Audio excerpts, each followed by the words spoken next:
உலகெங்கிலும் நடக்கும் முக்கிய நிகழ்வுகளை குறுஞ்செய்தி வடிவத்தில் தெரிந்து கொள்ள ஆதன் செயலியை டவுன்லோட் செய்யுங்கள். ஆதன் செயலியை டவுன்லோட் செய்ய டிஸ்கிரிப்ஷனில் உள்ள லிங்கை கிளிக் செய்யவும்.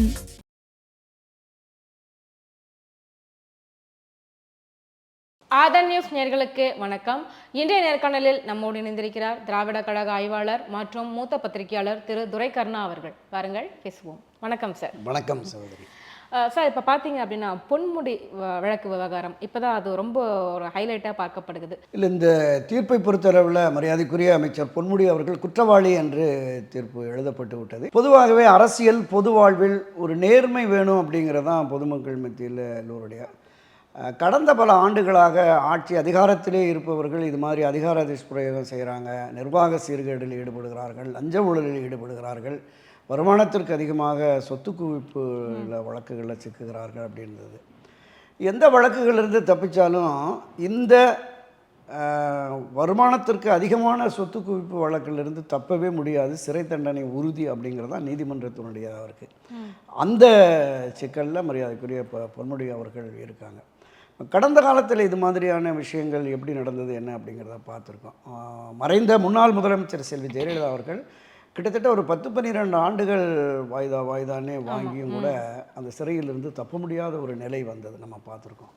ஏறத்தாழ 12 வழக்குகள் அவர் மேலே இருந்தது சிறப்பு நீதிமன்றத்தில். எல்லா வழக்குகளிலிருந்து விடுபட்டாலும் இந்த சொத்து குவிப்பு வழக்கிலிருந்து அவங்களால விடுபட முடியலை. சட்டமன்றத்தில் கூட மீண்டும் 2001 வந்தபோது அன்றைய எதிர்க்கட்சி தலைவரான எஸ்ஆர் பாலசுப்ரமணியம் சொன்னார், இது அரசு கடந்த திராவிட முன்னேற்றக் கழக அரசு பழிவாங்கும் நோக்கத்தோடு இந்த வழக்கை போட்டிருக்கு. எனவே இந்த வழக்கை வாபஸ் பெறுவதற்கு இங்கே தீர்மானமே நிறைவேற்றலாம், அதற்கு சட்டப்பேரவைக்கு அதிகாரம் இருக்குது என்ற பொழுது செல்வி ஜெயலலிதா சொன்னாங்க, ஏறத்தாழ 10-11 வழக்குகளிலிருந்து நான் விடுபட்டுட்டேன் சட்ட ரீதியாக போராடி, எனவே இந்த வழக்கிலிருந்தும் சட்ட ரீதியாக போராடி நான் விடுதலை பெறுவேன் அப்படின்னு சொல்லி சொன்னாங்க. ஆனால் அது முடியலை. அவங்களுக்கும் சிறை தண்டனை ஆயிடுச்சு. அப்படியே கொஞ்சம் முன்னே போனோம்னா 91-96 காலகட்டத்தில் மரியாதைக்குரிய செல்வி ஜெயலலிதா தலைமையிலான அமைச்சரவையில் கல்வி அமைச்சராக பேராசிரியர் பொன்னுசாமி இருந்தார். அவர் வெறும் 31 லட்சம் ரூபா தான் வருமானத்திற்கு அதிகமாக சொத்து குவித்ததாக அவர் மேலே வழக்கு உயர்நீதிமன்றத்தில் அவருக்கு 3 ஆண்டு சிறை தண்டனை வழங்கின உடனடியாக உச்சநீதிமன்றத்துக்கு அப்பீல் போனார். ஒரு வாரம் 10 நாளிலே அதை தண்டனையை உறுதிப்படுத்திட்டாங்க. ஏன்னா இந்த வழக்கை பொறுத்தளவில் பொது வாழ்வில் ஈடுபடுபவர்களை ஒரு சரியான திசை வழியில் கொண்டு செலுத்த வேண்டும் என்கிற அந்த போக்கு நீதிமன்றத்துக்கு இருக்குங்கிறத நம்ம அப்போவே பார்த்தோம். 3 ஆண்டு அவர் சிறை தண்டனை வேலூர் சிறையில் தான் இருந்தார். சிறையிலையும் மருத்துவமனையிலையும் மாறி மாறி இருந்து போனார். அப்போ இந்த நிகழ்வு என்பது நமக்கு கடந்த காலம் சொல்கிற இந்த நிகழ்வு என்பது இப்போது இந்த வழக்கில் சிக்கியிருக்கிற மரியாதைக்குரிய பொன்முடி அவர்களுக்கு 3 ஆண்டு குறைந்தது சிறை தண்டனை இருக்கும், அதுக்கு மேலே கூட இருக்கலாம். இப்போ பார்த்தீங்க அப்படின்னா திமுக பதவியேற்றது தொடர்ந்து அவங்க மேலே இடி ரைடு ஆகட்டும், லஞ்ச ஒழிப்புத்துறை ஆகட்டும், தொடர்ந்து அவங்க மேலே ரைடு வந்துக்கிட்டே தான் இருக்குது. ஒருவேளை இது திமுக சொல்கிற மாதிரி பழிவாங்குவதற்காக போடப்பட்டதா, பழிவாங்கும் நடவடிக்கையா? இல்லை, அது 100க்கு 100 அது தவறானதாக தான் சொல்கிறேன். நீங்கள் இந்த வழக்கை பொறுத்தளவில் வருமானத்திற்கு அதிகமான சொத்து குவிப்பு வழக்கு என்பது தமிழகத்தில் இருக்கிற லஞ்ச ஒழிப்பு துறை தான் எடுத்திருக்காங்க. இவங்க வழக்கு பதிவு பண்ணி இன்னொன்று கோர்ட்டில் விழுப்புரம் கோர்ட்டில் விடுதலையானது அங்கே அந்த விடுதலையான அந்த வழக்கை உயர்நீதிமன்றம் சூமோட்டோவா நீதியரசர் ஆனந்த் வெங்கடேஷ் தான் எடுத்து, இவர் மட்டும் இல்லை, தங்கம் தென்னரசு, KKS ராமச்சந்திரன், இதை தாண்டி மரியாதைக்குரிய OPS வளர்மதின்னு முந்தைய ஆட்சி காலத்தில் இருந்தவர்களுடைய வழக்குகளை கூட எடுத்திருக்கிறாங்க. அப்போ நீதி தேவதையினுடைய கண்கள் கட்டப்பட்டிருந்தாலும் நீதி தேவதையினுடைய மனச்சாட்சியை உலுக்கிவிட்டால் தவறு செய்தவர்களுக்கு தண்டனை உறுதி அப்படிங்கிறதான் நமக்கு இதை ஒரு நிதர்சனமாக நாம் பார்க்குறோம். அரசியல் பொது வாழ்வில் ஈடுபடுபவர்கள் ஒரு குறைந்தபட்ச நேர்மையோடும் ஒழுக்கத்தோடும் இருக்கணும். அவங்களுடைய பொது வாழ்வு சேவை மனப்பான்மையோடு இருக்கணும். வருமானத்திற்கு அதிகமாக சொத்து குவிக்கக்கூடாது அப்படிங்கிறதுல நீதிமன்றம் சரியான திசை வழியில் போகுது. பல பேர் நமக்கு தெரிஞ்சு இது மாதிரி நிறைய சொத்துக்கள் சேர்த்துருக்கிறாங்க. அரசியல்வாதிகள் பலருக்கு இருக்குது. இதில் என்னென்னா, சில சாதுரியமான அரசியல்வாதிகள் ஒரு திறமை மிக்க ஆடிட்டர், ஒரு சரியான வக்கீல்களை வச்சு அதை கணக்குகளை நேர்படுத்திடுவாங்க. அப்படி நேர்படுத்த முடியாத ஒரு சிலர் தான் திரு பொன்முடி மாதிரி மாட்டிக்கிறாங்க. நமக்கு தெரிய எவ்வளவோ நூற்றுக்கணக்கான கோடி ரூபாய் பண பரிவர்த்தனைகள் நடக்குதுன்னு நம்ம வலைத்தளங்கள்லேயும் ஊடகங்கள்லேயுமே நம்ம பார்க்குறோம். பல பேர் நம்ம விவாதக்களங்கள்லேயே வந்து யார் எவ்வளவு கோடி சம்பாதிச்சிருக்காங்கன்னு மூத்த பத்திரிகையாளர்கள், அரசியல் விமர்சகர்கள்லாம் பதிவு பண்ணுறாங்க. அவங்கெல்லாம் வந்து இன்னும் மாட்டினால் தண்டனை நிச்சயமாக உறுதி. ஏன்னா நான் தொடக்கத்தில் சொன்னது மாதிரி மற்ற வழக்குகளை விடவும் இந்த சொத்து குவிப்பு வழக்கு, வருமானத்திற்கு அதிகமான சொத்து குவிப்பு வழக்கு என்று வந்துவிட்டால் அந்த வழக்கிலிருந்து தப்பிப்பது என்பது மிகவும் சிரமம். ஒன்று ரெண்டு உதாரணத்தை சொல்கிறேன். கடந்த அண்ணா திராவிட முன்னேற்ற கழக ஆட்சியில் இருந்த புலவர் இந்திரகுமாரி தண்டிக்கப்பட்டிருக்கிறார். அதே மாதிரி டிஎம் செல்வகணபதி தண்டிக்கப்பட்டிருக்கிறார். மரியாதைக்குரிய சி அரங்கநாயகன் நினைக்கிறார், அவருமே தண்டிக்கப்பட்டிருக்கிறார். இதில் என்னென்னா, தேனி பன்னீர்செல்வம்னு ஒரு சட்டமன்ற உறுப்பினர், அவர் வந்து 16 லட்சம் ரூபாய் என்னமோ வருமானத்திற்கு அதிகமாக சொத்து குவிப்புன்னு குடும்பத்தோட அவர் மனைவி குழந்தைகளெல்லாம் நீதிமன்றத்துக்கு போய் தண்டிக்கப்பட்டிருக்கிறாங்க. அண்மையில் அந்த நான் தொடக்கத்தில் சொன்ன அந்த 91-96 அந்த பீரியடில் அமைச்சராக இருந்த ஆமா பரமசிவம், அவர் இது மாதிரியான வழக்கில் சிக்கி அவர் இறந்தே போயிட்டார். கிட்டத்தட்ட கிட்டத்தட்ட 10 ஆண்டுகள் 11 ஆண்டுகள் வழக்கு நடந்து மனைவிக்கு தண்டனை கொடுத்துட்டாங்க. அதனால் இந்த சொத்து குவிப்பு வழக்கிலிருந்து யாருமே தப்பிக்க முடியாது அப்படிங்கிறதுக்கு மீண்டும் ஒரு உதாரணமாக திரு பொன்முடி. இதை தாண்டியும் இன்றைக்கு அமைச்சரவையில் இருக்கிற பல அமைச்சர்கள் மேலே இந்த சொத்து குவிப்பு வழக்கு இருக்குது, முன்னாள் அமைச்சர்கள் மீது இருக்குது. இதை தாண்டி இடி, சிபிஐன்னு வருது. தொடர்ந்து இந்த அரசியல்வாதிகள், அமைச்சர்களாக இருந்தவர்கள் சிறைக்கு போவதனுடைய தொடக்கமாக இந்த பொன்முடி நிகழ்வை நான் பார்க்குறேன். சார், இதில் பார்த்தீங்க அப்படின்னா திமுக அடுத்த கட்டமாக என்ன செய்யும் சார்? முடிஞ்ச அளவுக்கு பொன்முடியை காப்பாற்றுறதுக்கான வேலைகளில் இறங்குவாங்களா, இல்லை அவங்களுடைய அடுத்த கட்ட மூவ் என்னவா இருக்கும் சார்? வேறு வாய்ப்பே இல்லை, உச்சநீதிமன்றம் தான் போகணும். அப்போ உச்சநீதிமன்றத்திற்கு போய் உச்சநீதிமன்றத்திலையும் இவர்கள் கொடுக்குற அந்த கணக்கு வழக்குகள் இது சரியாக ஏற்றுக்கொள்ளப்பட்டு அவர்களுக்கு விடுதலையோ அல்லது தண்டனை குறைப்போ இருக்கலாம். ஆனால் நீதியரசர் ஜெயச்சந்திரனுடைய அந்த தீர்ப்பினுடைய சாராம்சம் பார்த்தீங்கன்னா மிக வலிமையான ஆதாரங்கள் இருக்குது அப்படிங்கிறத ரொம்ப உறுதியாக சொல்லியிருக்கிறார். அதை உச்சநீதிமன்றம் வந்து ஏற்றுக்கொண்டு தான் பண்ணும் அப்படிங்கிற மாதிரி தான் நான் பார்க்குறேன். ஏன்னா இதில் ஒரு மாதிரி ரிலாக்ஸ், நீங்கள் மாவட்ட கிழமை நீதிமன்றங்களில் கொடுத்த அந்த தீர்ப்பு செல்லாது, அந்த அணுகுமுறைகள் சரியானதில்லை, ஒரே மாதிரி அந்த தீர்ப்புகள் இந்த திராவிட முன்னேற்ற கழகத்தை சார்ந்த அந்த அமைச்சர்களுக்கான தீர்ப்புகள் ஒரே மாதிரி இருக்குது அப்படிங்கிறதுனால தான் நீதியரசர் ஆனந்த் வெங்கடேஷன் இந்த இதை பண்ணியிருக்கிறார். ஸோ இந்த அடிப்படையில் அது சூமோட்டோவாக எடுத்து உயர்நீதிமன்றம் ஒரு முடிவை எடுத்து அறிவித்ததற்கு பிறகு அவர் நீதிமன்றத்துக்கு உச்சநீதிமன்றத்திற்கு போய் விடுதலை பெறுவாராங்கிறது மிகப்பெரிய கேள்விக்குறி. அரசியல் ரீதியாக திமுகவுக்கு ஒரு பின்னடைவு, அதில் எந்த மாற்று கருத்துமே இல்லை. திராவிட முன்னேற்ற கழகத்தை பொறுத்தளவில் 1969 மரியாதைக்குரிய கலைஞர் கருணாநிதி முதலமைச்சராக பொறுப்பேற்று 71 மீண்டும் வெற்றி பெற்று முதலமைச்சராக பொறுப்பேற்ற காலம் முதலே திமுகவினர் மீது லஞ்ச ஊழல் குற்றச்சாட்டுகள் பல முறை செலுத்தி இருக்கிறாங்க, பல முறை கோர்ட்டுகளுக்கெல்லாம் போயிருக்கிறாங்க. ஆனால் யாருக்குமே தண்டனை வரலை. அன்றைய மறைந்த முன்னாள் முதலமைச்சர் திரு கருணாநிதி அவர்கள் மீதே சர்க்காரியா ஊழல் கமிஷன், மரியாதைக்கு திரு எம்ஜிஆர் அவர்களும் கல்யாண சுந்தரம் அவர்களும் ஒரு 58 வகையான குற்றச்சாட்டுகளை கொடுக்குறாங்க. அதில் ஒரு 28 குற்றச்சாட்டுகளுக்கு அடிப்படை ஆதாரம் இருக்குன்னு 1977 பிப்ரவரியில் சர்க்காரியா கமிஷனை மத்திய அரசு நியமிக்குது. 76 டிஸ்மிஸ் பண்ணிவிட்டு 77 நியமிக்கிறாங்க. அப்போ அந்த சர்க்காரியா கமிஷனுடைய கிட்டத்தட்ட 113 முறை, அடையாறு மல்லிகை இல்லைன்னு ஒரு மில்லம் 113 முறை அங்கே கூடியிருக்கு. அந்த சாட்சிகளினுடைய பதிவு இருக்குல்ல 13,000 பக்கங்கள். அப்போ இவர் மேலே வலிமையான குற்றச்சாட்டுகள் இருந்தது. திரு கருணாநிதி அவர்கள் மீது சாட்சியம் அளித்தவர்கள் வலிமையான குற்றச்சாட்டை சொன்னாங்க. அந்த பூச்சி மருந்து ஊழலாகட்டும், கோதுமை வேற ஊழலாகட்டும், வீராணம் பைப்பு ஊழலாகட்டும், இது தவிர அறக்கட்டளை ஊழல், இந்த மாதிரியான ஊழல்களில் குற்றச்சாட்டு நேரடியாக சொன்னாங்க.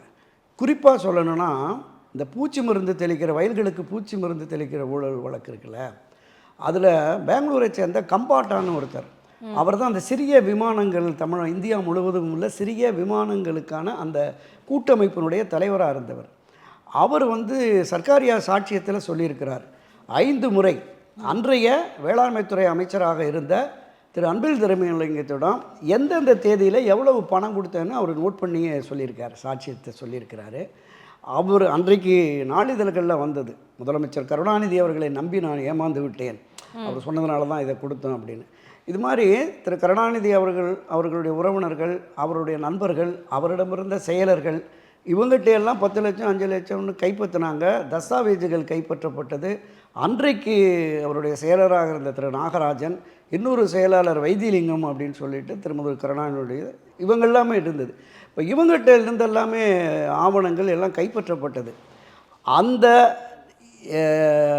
நீதிபதி சர்க்காரியாவுடைய ஒரு இடைக்கால அறிக்கையில் விதிமீறல் நடந்திருக்கிறது, திரு கருணாநிதி உட்பட அமைச்சர்கள் கையூட்டு பெற்றிருக்கிறார்கள், இதன் மீது சட்ட ரீதியான நடவடிக்கை எடுக்கலாம் அப்படிங்கிற மாதிரி தான் சொன்னார். அன்றைக்கு இருந்து பல பேர் இன்னும் அதை பேசிகிட்டு இருக்காங்க. அப்போ வந்து ஒரு சயின்டிஃபிக் கரெக்ஷன் கண்டுபிடிக்க முடியாத அளவிற்கு அப்போ விஞ்ஞான ரீதியான ஊழல்ங்கிறது இன்னும் பேசிக்கிட்டு இருக்கோம்ல, அதுதான். இப்போது அதை நீதிமன்றத்திற்கு கொண்டு சென்றிருந்தால், இந்த சர்க்காரியா கமிஷனுடைய இந்த அறிக்கையை வந்து நீதிமன்றத்திற்கு கொண்டு சென்று நீதிமன்றங்களிலே இந்த சாட்சிகள் விசாரிக்கப்பட்டு உறுதிப்படுத்தப்பட்டிருந்தால் நிச்சயம் அன்னைக்கு திராவிட முன்னேற்றக் கழகத்தினுடைய முதலமைச்சராக இருந்த மரியாதைக்குரிய மறைந்த கலைஞர் கருணாநிதி உட்பட 1-2 அமைச்சர்கள் சிறைக்கு சென்றிருப்பார்கள். அதுதான் யதார்த்தம். ஆனால் அரசியல் ரீதியான ஒரு மாற்றம் ஏற்பட்ட பொழுது மத்திய அரசு நியமித்தது என்பதால் மத்திய அரசே இதை வந்து அரசியல் ரீதியான குற்றச்சாட்டுன்னு அவங்க அந்த இதை கிடப்பில் போட்டாங்க. அது தொடர்பாக சர்க்காரியாவை எடுக்கலை. 77 அன்றைக்கு ஆட்சிக்கு வந்த திரு எம்ஜிஆர் அவர்களிடம் சில கட்சியினர் சொல்லி போய் இது மாதிரி நம்ம வந்து இதை தொடுக்கலாமே இது தொடர்பாக என்ற போது திரு எம்ஜிஆர் என்ன சொல்லியிருக்காருன்னா, பொது வெளிகளில் இவர் தவறு செய்திருக்கிறார் என்பது நிரூபணமாகிவிட்டது, சர்க்காரியா கமிஷனுடைய விசாரணையின் மூலம் நிரூபணமாகிவிட்டது, அதுவே அவருக்கு கிடைத்த தண்டனையாக இருக்கட்டும், நாம் வந்து வழக்கு போட்டு பழிவாங்கிற நடவடிக்கை வேண்டாம் என்று பெருந்தன்மையோடு விட்டுட்டார். இப்போ இன்றைக்குமே திராவிட முன்னேற்ற கழகத்தின் சார்பாக பேசுகிற பல பேர் ஆதாரமே இல்லை, அது வந்து எம்ஜிஆரே பின்வாங்கிட்டாரு, எனக்கு கிடைச்ச தகவலை சொன்னேன் அப்படிங்கிற மாதிரிலாம் பேசிகிட்டு இருக்காங்க. ஆனால் சர்க்காரியாவுடைய விசாரணை அறிக்கை என்கிட்ட இருக்குது. அதனால் அது உண்மை, நடைபெற்றது உண்மை. ஆனால் அரசியல் ரீதியான நடவடிக்கை என்றது கைவிடப்பட்டது. இப்போ வந்து சட்ட ரீதியாக வருகிற பொழுது அரசு ரீதியாக ஒரு விசாரணை கமிஷன், பல விசாரணை கமிஷன் போடுவாங்க, ஒன்றுமே இல்லை, அறிக்கை வரும், அது அரசு இப்போ நடவடிக்கை எடுக்கலை. பல விசாரணை கமிஷன் பார்ப்போம், ஒன்று கமிஷனை போடு, இல்லைன்னா அது தலையில் கல்லை போடு அப்படிங்கிற மாதிரிலாம் பேசுவாங்க. அது ஒரு கண்துடைப்பாக இருந்தது. ஆனால் இன்று நீதிமன்றத்தின் பிடியில் வருகிற பொழுது நீதிமன்றம் சரியாக விசாரித்து சரியான தண்டனையை வழங்கி இருக்கிறது. அது இந்த பொது வாழ்வில் ஒரு தூய்மையான ஒரு சரியானவர்களை நெறிப்படுத்த வேண்டும் அப்படிங்கிற ஒரு போக்கு நீதிமன்றத்தின் பார்வையில் வந்ததாக தான் நான் பார்க்குறேன். நமது ஸ்டேட்டில் இல்லை, பல மாநிலங்களில் நம்ம பார்க்குறோம். டெல்லியில் கூட 2 மினிஸ்டர்ஸ் சிறையில் இருக்கிறாங்க. அது வரவேற்கத்தக்க ஒரு அம்சமாக தான் நம்ம பார்க்குறோம் சார். ஆனால் எல்லாமே பார்த்தீங்கன்னா பிஜேபிக்கு அகைன்ஸ்டாக இருக்கிற ஒரு கட்சிகளை சேர்ந்தவங்க தான் ஃபுல்லாக வந்து ஜெயிலுக்கு போகிற மாதிரி இருக்குது. அவங்க மேலே தான் கடுமையான ஒரு ஸ்ட்ரிக்டான ஒரு நடவடிக்கை எடுக்கப்பட்டு வர மாதிரி தெரியுது இல்லைங்களா? ஆம் ஆத்மி ஆகட்டும், இல்லை இங்கே திமுகவாகட்டும், இங்கே மேற்கு வங்கத்தில் மம்தா பானர்ஜி அவங்களுடைய கட்சியை சேர்ந்தவர்களாகட்டும், தொடர்ந்து இந்த பிஜேபியை எதிர்ப்பவர்கள் மீது மட்டுமே இரும்பு கரம் கொண்டு அடக்கிற மாதிரியான ஒரு சூழல் இருக்கு இல்லையா? இல்லை, அரசியல் ரீதியாக பழிவாங்கல் அப்படின்னு வர்றபோது தவறு செய்யாத அல்லது பொய்யான குற்றச்சாட்டுகளின் அடிப்படையில் இவங்க நடவடிக்கை எடுக்கிறாங்கன்னா நம்ம இந்த விஷயத்தை நம்ம சொல்லலாம், நிச்சயமாக பழி வாங்குறாங்க அரசியல். சார், அப்படின்னு பார்த்தீங்கன்னா இங்கே அதிமுக மினிஸ்டர்ஸ் அவங்க விஜயபாஸ்கர் ஆகட்டும், ரமணாவாகட்டும், அவர்கள் மீதுமே கூட வந்துட்டு பார்த்தீங்க அப்படின்னா லஞ்ச ஒழிப்புத்துறை வந்துட்டு பண்ணாங்க, ரெய்டு பண்ணாங்க, அது அப்படியே கிடப்பில் போடப்பட்டுருச்சு. அல்ல, அதான் விசாரணைக்கு உத்தரவு, அவங்களுக்கு விசாரிக்க சொல்லி உத்தரவிட்டிருக்கு. ஏற்கனவே ஒரு 4-5 அமைச்சர்கள், வீரமணி, தங்கமணி, வேலுமணி போன்றவர்கள், அவங்க மேலே இருக்கிற அந்த குற்றச்சாட்டுக்கு உரிய விசாரணை நடத்த வேண்டும் என்று அரசு தரப்பிலிருந்து ஆளுநருக்கு பரிந்துரை அனுப்பி இன்னும் ஆளுநர் வரலை அப்படிங்கிறாங்க. ஸோ படிப்படியாக வரும், நிச்சயமாக இது யாருமே தப்பிக்க முடியாது அப்படிங்கிறது தான். நீங்கள் குறிப்பிட்டது மாதிரி பாரதிய ஜனதா கட்சியை சேர்ந்த மாநிலங்களில் இருக்கிற அமைச்சர்கள் அல்லது முதலமைச்சர் அல்லது அந்த மாநில பாஜக, தேசிய பாஜகவினுடைய தலைவர்கள் இது போன்ற முறைகேடுகளில் லஞ்ச ஊழலில் ஈடுபட்டார்கள் அப்படிங்கிற குற்றச்சாட்டு வந்தால் நிச்சயமாக அந்த மாநிலத்துறை லோகாயுக்தா, அந்த லோக் அதாலத் நீதிமன்றங்கள்லையோ அல்லது இடி, சிபிஐயோ நிச்சயமாக விசாரிக்க வேண்டும், விசாரித்து தண்டனை வழங்க வேண்டும், மாற்று கருத்தே இல்லை. அது தொடர்பான புகார்கள் போய் அந்த புகாரை அவர்கள் எடுத்து விசாரிக்கவில்லையா நமக்கு தெரியல.